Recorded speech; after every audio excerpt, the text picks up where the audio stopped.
Hello, Alana. Hello, and welcome to your beginner private birth chart reading. Yes, thank you so much for purchasing this.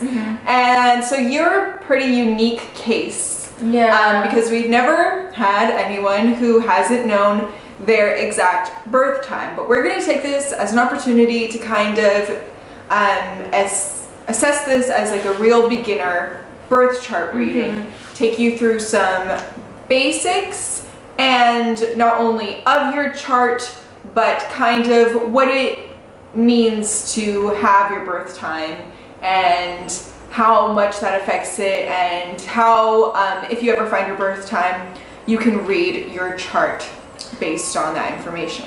Yeah, and you mentioned that you only know your sun, moon, and rising information, which I would take your rising information with a grain of salt since you don't know your birth time. But because you said you only know like really your sun and moon, we're gonna like Nina said, kind of teach you along the way a much more 101 kind of reading than most. So I hope that's okay. Yes. But that seems like what you wanted based off of the interaction that we had when I emailed you.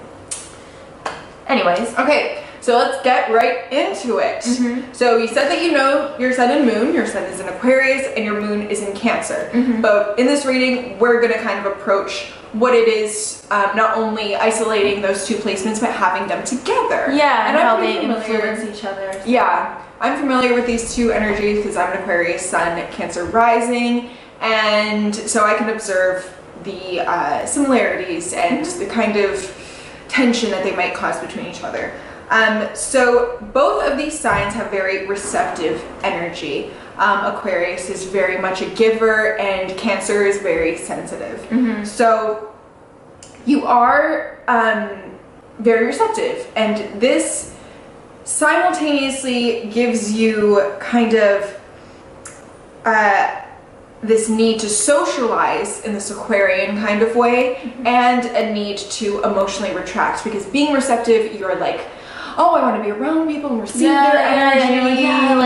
Taking it in, taking the world, blah, blah. But then it really gets to you. So really easily with your Cancer moon, yeah, so you also need some time to kind of recharge, but at the same time, you can't recharge for too long because both Aquarius and Cancer can kind of easily get into the rut of being kind of a loner.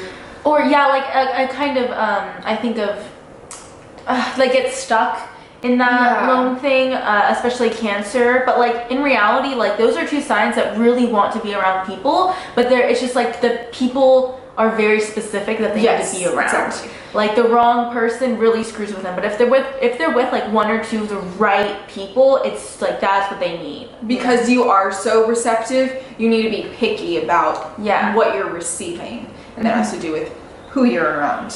And another thing that is a strong suit of both of these signs is the ability to provide, because Cancer is very maternal at your core, you're very nurturing, and then Aquarius is the humanitarian. So you really care about people, like that is for sure. And the bigger picture of people probably. And you have this ability to provide for them, and you feel good giving to people and providing for them. Not like in a 100% bend over backwards all the time, I'll be your bitch kind of way. No, not that way actually. Not at all. You actually are equally demanding. Yeah, no, definitely. But it's a very great strong suit. Yeah. Provided that you're in a healthy environment and with people who give you good energy. Something that I think of with like a Aquarius sun, Cancer moon is that, you know, having an Aquarius sun, your ego is wrapped up in your ideals. You know, that's like the big part of Aquarius. And so when you have a Cancer moon with that Aquarius nature, you can be very sensitive to when the things that you hold true are picked at, or at all you think made fun of or belittled, or just any way rubs you wrong. You can get very, very emotionally sensitive to that, and that's what probably can pick you apart so easily.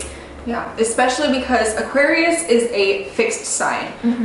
Down the road someday we're going to make videos on modalities, but there are 3 modalities that signs fall under, and that is fixed, squared, and mutable. And Aquarius is a fixed sign, and it is kind of just what it sounds like. You're pretty thick. fixed.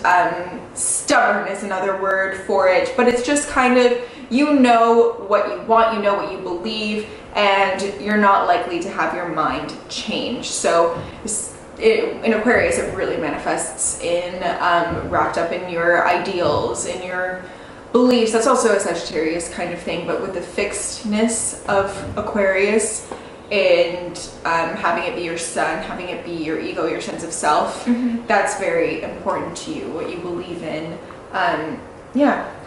Another thing about Aquarius is that it's an intellectual sign. It's ruled by Uranus, and Uranus is the planet that rules technology and revolution, science. It's also an air sign, and air is more thinky, intellectual, communicative. So that is the biggest difference between Aquarius and Cancer. So at the core of yourself, you are a very intellectual person, but again, you have this very receptive energy. So you can be inclined to kind of, even though you know intellectually what something is, you can be inclined to be swayed by your emotions. So definitely just root into knowing that, because knowing is the first thing, and realize, you know, your rational mind versus the tendency that you can have to, you definitely have like be swayed, a head and a heart battle of like which one should I go with. And I wish that like if we knew your house placements, we'd probably be able to see like, oh, this is probably your stronger or whatever, but that's when you need your time. Just kidding. Okay. It's not your fault. It's hard to believe though that it's not on an Australian birth certificate.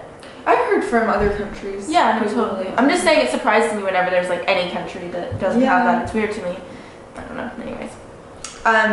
So moving on, we're going to talk about an aspect that you have. And since we're really treating this as a very beginner birth chart reading, aspects are the way that your planets communicate with each other. So if you look at a drawing of your chart, which you probably never have if you don't know your birth chart. Yeah, probably not.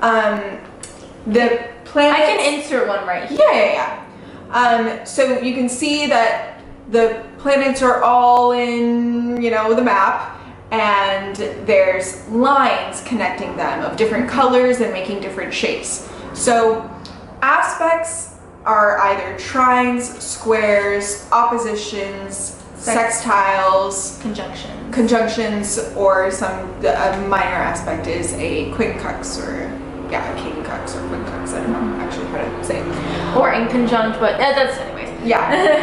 But the basic ones are the ones that we've said before. So we're going to talk about your Venus trine Mars. And also something else really quickly about aspects is the way that I think about it is like Nina said, like conversation between the planets, but if you think about it, everybody has a kind of inner conversation with themselves going on, like, oh, the way that I act in this situation works really well with how I'm in this way, but for some reason when I act in this, it's not right with it, you know what I mean? And those are your aspects talking to each other kind of subconsciously. It's the best way that I think.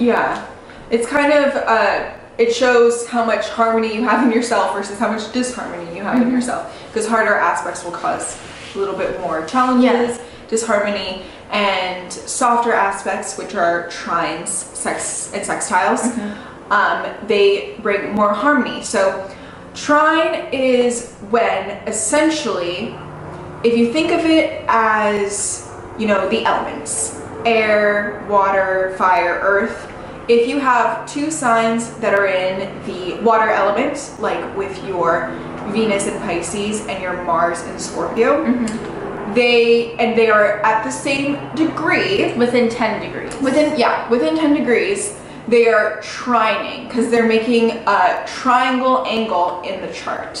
So your Venus is in Pisces at 0 degrees, and possibly. It might be a little bit different based off. Although I have a 0 degree Venus, and everyone who was born on my day has a 0 degree. I didn't do the math to see though. I didn't either, but it's possible to. It takes Venus doesn't move that fast. You have a 0 degree Pisces Venus, and what me and Nina think of as a cusp is when something's at 0 degrees. We don't believe in cusps that are 1 degree or 29 degree, maybe for to say this, but you have what we suspect would be a 0-degree Pisces Venus, which is a true cusp. So that means it feels influences from Pisces, of course, but also it has a little bit of the Aquarius-ness in it. Okay, so you're kind of getting a little bit of both. And then you have your Mars in Scorpio, which is another water sign, and it's at 1 degree or something. It is, yeah. So that is a really spot-on trine. Yes, and they don't move very fast, so you definitely have that in your chart. So this is good to go.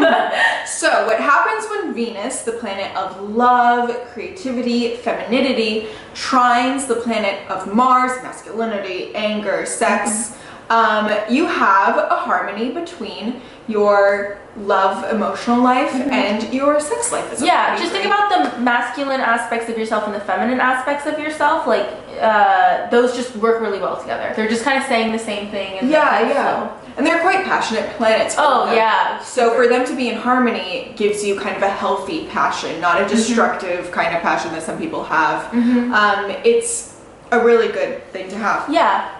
And because these two things are so in harmony and they're in the planets that have the most to do with relationships, it's kind of weird because almost a trine is inherently positive, but in this day and age, it's not very common to be very transparent about your intentions and who you are in relationships, and that's very much what a Venus trine Mars wants, because your love and your sex life are in harmony. They want what they want. Yeah, lay it on the table, and why hide anything? But that's why you might come into contact with people that don't have that kind of harmony and be like, what are you hiding? Why are you being so complicated? Well, especially because you have a 0-degree Venus. Yeah. What? Come on. Like, what are those? Why are you complicating it so much? Yeah. Because you just it is what it is, simple, and there we are, and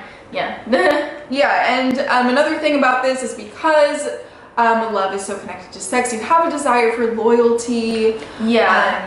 Definitely, I think of this as more somebody that is leaning more towards a monogamous kind of person. I don't know, there's just something that's very, like, you get so passionately devoted because of that Mars aspect touching your Venus that, I don't know if you'd agree with me. And in the signs that your Mars and Venus are in, I would really say that you're probably a monogamous seeking lady. Yeah, definitely. I feel like the biggest betrayal with a Pisces, Venus, Mars, and Scorpio would be like somebody cheating on you, for sure. And then another thing is that your Venus making this connection to your Mars is really tempering your Mars. So you're probably not an overtly sexual person. You don't display yourself as like, oh, I look at Alana and I just think sex, you know? It's tempered by some sweetness and love, and it's softer and more feminine. It's not like, I think of more of like intimacy. It likes that kind of more like it adds some sensuality to your Mars, which is a very primal place. Not that Mars and Scorpio is necessarily very primal, a little bit, but Mars energy is very that's just what Mars naturally is. Neanderthalish. And I'm not saying that Neanderthal is bad. Neanderthals had bigger skull snakes than us, so. What are we to judge? Yes, so let's start talking about your Venus and Pisces at 0 degrees. Yeah, so this is, if you know, Romeo and Juliet, they had Venus and Pisces. It's just like how I like to put it, straightforward, Venus and Pisces. What I like to say about Venus and Pisces is that you follow your heart without a map. Like there's just, it's fully just like, heart, go, yes. Give myself over completely. I don't need directions. Nope, all I need is poems. And any way to confess my love. Yeah. It's never ending and I'm dreamy-eyed and woo, and they're perfect for me. Yes. Very, just dreamy, soft, just like, for sure, Romeo and Juliet, like Baz Luhrmann's Romeo and Juliet, her with like the angel wings. Oh just, my like, god, soft. Yeah, and they're both just like romantic. They both just like spot each other and they're like, you're mine and you're perfect for me. No directions there. Just you're mine. This is what we have to do. I'll kill myself for you, even though we just met and we're 16. Venus and Pisces makes us do crazy things. We're in love. Yeah, we'll sacrifice ourselves for love. Is that kind of how you may approach relationships? relationships is with just like seeing them as very romantic and just yeah.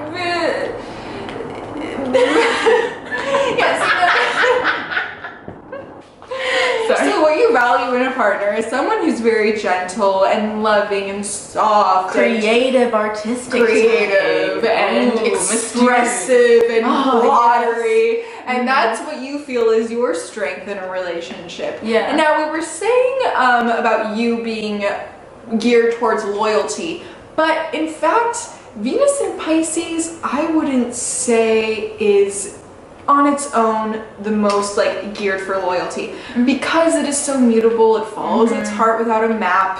Yeah. You can be given to falling in love with multiple people at the same time. Whether you act upon it has more to do with your Mars, but whether you act upon it or not, you're probably dreaming about it. Yeah, and lots of fantasizing about fantasy it. life with the guy, with the people that you like or whatever it is.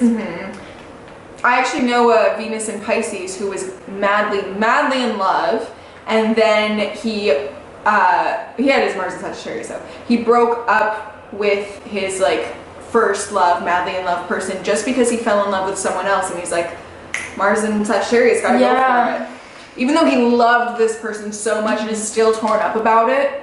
Yeah, it's just the mutability and yeah, but you also a beautiful thing about Venus in Pisces, it's technically exalted. I wouldn't say that any Venus sign is exalted, but way back in the day they were like, Venus in Pisces is the best one.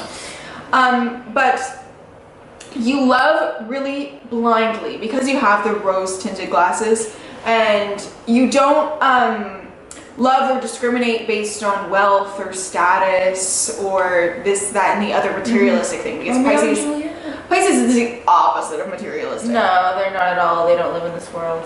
You're not very like rational when you're thinking of who you have crushes for. Like you probably are attracted to somebody that like is very lost in the world, or you know what I mean? Like not all there or whatever. Just imaginative artists. Yeah. But yeah, you can have a tendency to like someone who's more spacey.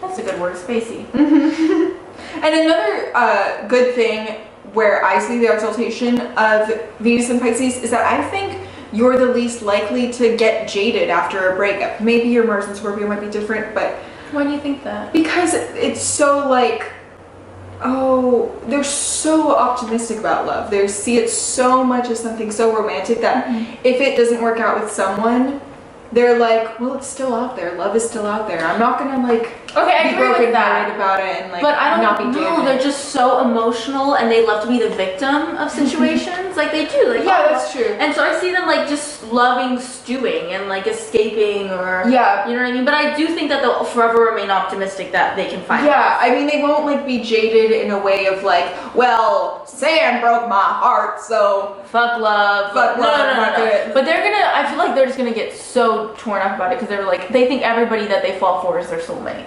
But that's the thing. There's turnover in that. Yeah, there is. But not to them. To them, it's like this is the end of the world, and then the next day they're like, oh wait, new person. Yeah.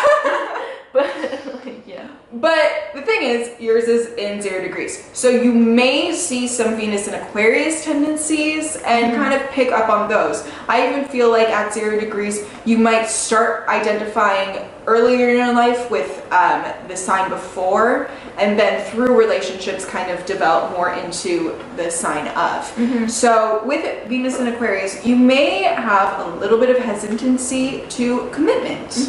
You may have especially hesitancy to kind of express how you feel about the other person. Yeah. And sorry.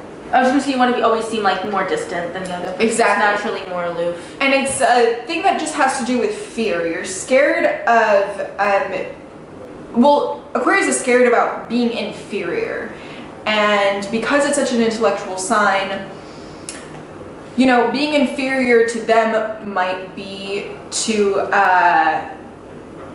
express emotion, because expressing that emotion could not be reciprocated, and that would make you be inferior. So you can have a hesitancy to share your feelings or even indicate that you like someone at all. Like, yeah. do all that Pisces shit of diving deep and really believing. I feel like you've had a lot of like imaginary relationships. Could be. Growing up. Anyways. Yeah, and this just makes your Venus in Pisces a little more heady than most. Because, like we said, Aquarius is that air sign. Aquarius is intellectual and does intellectualize things. So you may be just a little bit more In your head. Yeah, in your head, and conservative, even not in the sense of where you give your love and where you put it. That's what I mean. Yeah. But another aspect to your Venus is that it is sextile Saturn, and that really grounds that whole like Pisces thing that we were talking about. Saturn touches Venus and it's just like, whoom, it loves to like suck all the fun. It just makes you more responsible, more grounded. Yeah. It can't even make you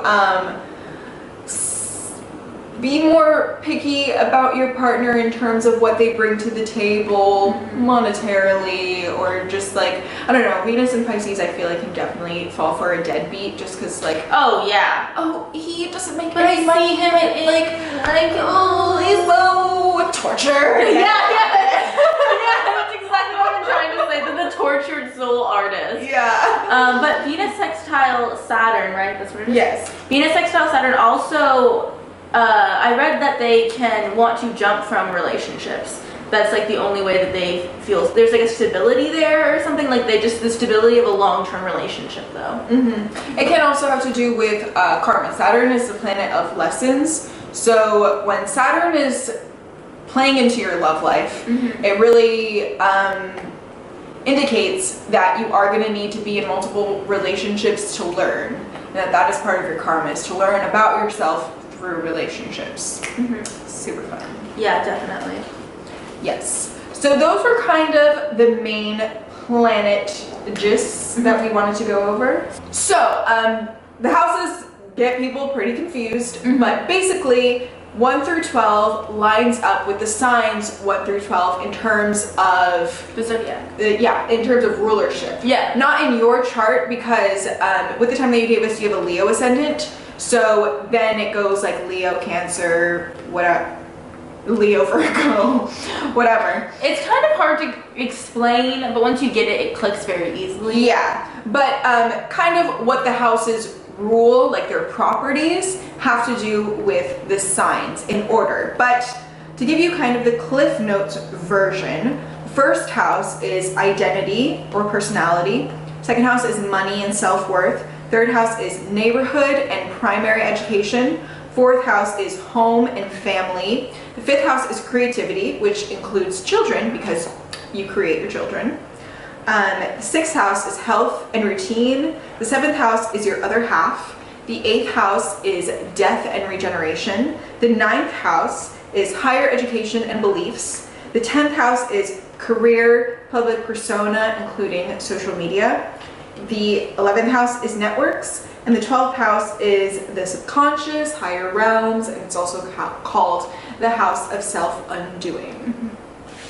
Those are the houses basically, and you can see kind of where the planets fall in a house to see where that planet and that energy manifests in your life. And also you can see, depending on, like there's a thing called a stellium where that's 3 or more planets in one house, and that's if you have one, because not everybody does, you don't have to, it's not good or bad, whatever, it's just a thing, okay. If you have one, that shows a concentration in your life and a focus and a pull. But any kind of planet, it shows a little bit, even, and just because you have an empty house doesn't mean that it's not important or something like that. It's actually more basic, because it's just like that sign rules the house. So it's like, this is how you feel about this scenario, and so yes. And the reason why it's so important to have your birth time is because your ascendant and subsequently the 12th house ruler placements change by the minute. Like it can be, you can have a different ascendant if you change your birth time by 30 minutes. Yeah. Depending. Or you can have an interception change like none other. Those change so quickly. So fast. So it's really important to have your exact birth time for that reason. Whereas with the planets, they change less frequently. They all change at different times. Like the moon is the pretty fastest. fast. Yeah. Pluto and Neptune take forever. But so kind of to give you examples based on the approximate birth time that you gave us, you can see whether this fits into how you feel or not. So with the information that you gave us, your Venus lies in the 7th house, and the 7th house is the house of your other half. So that has to do with shadow side and your relationships, your partnerships, marriage, basically. But the time that you gave us, actually, I think you would have quite a few planets in your 7th house. That would be a concentrated area in your life. Exactly. So you may have a concentration on relationships, on commitments, romantic or just interpersonal relationships. Yeah. So or just other people in general. Just like, especially with Venus in there, it's really puts an emphasis on marrying for love and striving for a happy love life and for harmony in general, diplomacy, because it is the house ruled by Libra, and it shows a real need and want to have close relationships. And another thing is, because Venus rules creativity, you may feel like you need to be in a relationship in order to be creatively fulfilled. Also, this could be a person who thinks that they really believe that they have an other half. You know what I'm saying? Not that you do or don't. I'm just saying that, like, this is definitely a placement where I think you'd be more likely to have a other half or a few other halves, or just be really devoted. My parents both have Venus in their 7th house, and they've always been very devoted in relationships. They've had only a few long-term relationships, obviously including their own. And I think that them both having that has made them want to marry for life, and that's what made them marry for life kind of situation. You know what I mean? Very Venus in the 7th house. And then another example is you have your Saturn in the 8th house. So Saturn is a planet of discipline, of rules, regulations, restrictions, control. So having it in the 8th house, the house that is ruled by Scorpio, the death and regeneration house, it gives you a serious mind to these topics, to death, and to these other Scorpio topics, to sex. A restricted mind too. Yeah, but this can manifest as being very selective and cautious about whom you are intimate with, intimate in both senses, like emotionally intimate and sexually intimate. Yeah. It's also something that can point to trauma related to sex that leads to a restriction of your sex life or of your sexual expression. Yeah. If Saturn is unhealthy. Yeah, or lessons to be learned through death, through sex, through anything dark. Yeah. You're just constantly being hit with these probably like maybe slightly traumatic life events, and you're supposed to learn all this stuff. And usually I think of Saturn in the 7th as somebody who's like, you think of as like strong because they've been through the ringer kind of situation with life. I don't know. But if a kind of healthy manifestation of this, if your Saturn is very healthy, it can mean just having steady encounters in your sex life. Like, you're not just gonna boom, bam. Yeah, no, definitely not Saturn. Just having very steady relationships sexually. But the 8th house also has to do with taxes and inheritance. Who would have thunk? So having this restriction in that house could mean that you are not financially supported by your parents. You had to work hard for your own money. It's also because the 8th house is the house of the occult, of things that are hidden, and Saturn can represent the father. It could be that your father wasn't a big presence in your life, which kind of ties into not being financially supported by your family. Yeah, there's could be a metaphorical or physical death of the father. Yeah. And then Saturn is also all about the long run. So when it's in the 8th house, the house of death, it could mean that you live a longer life. Yeah. Or have a prolonged death. Yeah, one of the two. Yeah. Die slowly or live longly. Longly. I know it's not a word, but I wanted to say it anyways. Whatever. Okay, we have 3 minutes. So just to finish off, because we couldn't really provide that much for your birth chart because you didn't know your birth time, I drew a little bit of tarot for you to see what the cards really had to say for you. So the first card that I drew was the Ace of Wands, which is a really great card for beginnings. It's very enthusiastic and full of energy. The wands have to do with fire. It also has to do with wit, positivity, and turning that positive energy into movement, because it's about new beginnings. So it looks like you have been, or you're in a context where new beginnings are happening. And it's basically just telling you to take that leap and start something new. The aces are all about, they're the first card of the suit. So it's all about something new, starting something, especially in fire. Sounds like you're going to be starting something, or you just started something. But then, funnily enough, you got the Knight of Wands reversed. And the Knight of Wands, right side up, has to do with, again, action and adventure, excitement. It also has to do with lust. But when it's reversed, it's kind of saying that currently things might not be moving as fast as you want them to. Or maybe even you're not putting enough forethought into your plans, and you can be experiencing impatience or setbacks. So yeah, that's the card that's really your present.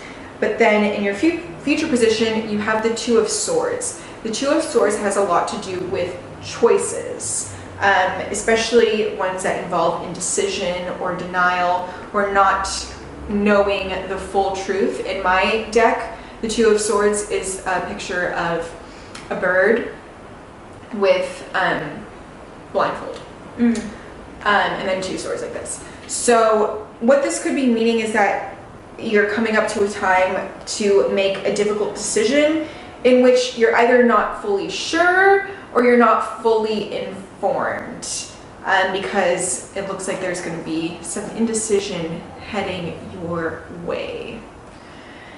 Yeah, that's it for your beginner birth chart reading. Yeah, I hope that this was beneficial to you, and that we try to do our best, that you don't have a birth time, so hopefully you learned something about astrology through us and got what you wanted out of it. And if you ever know, let us know and comment down below your birth time. Yeah. And comment anything else that you want us to know, or anything like that. Yeah, and thank you for supporting us and being so patient with us. And I hope it was worth it. Yay. Okay, thanks so much. Yes. Bye.